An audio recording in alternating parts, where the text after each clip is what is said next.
السلام علیکم ویور زه یم سلیم احسن زه به نن تاسو ته دغه په حوالې سره ویم د کراس پوسټینګ حوالې سره.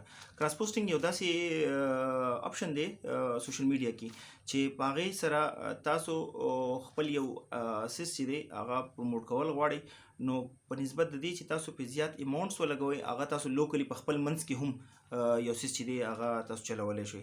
کراس پوسټینګ کې دا طریقه کار دی چې پای کې تاسو ډېر ملګري یو اداره ده او پای کې بله کسان کار کوي، لکه 10 15 20 30 کسان کار کوي. تاسو پته چې دا کسان کې زیات کسان داسې دي چې هغه فیسبوک یا سوشل میډیا یا مطلب انسټاګرام مختلف سایټس چې دي د سوشل میډیا هغه یوز کوي، نو هغه چې دی هغه مونږ د سره څنګه لینک کوو.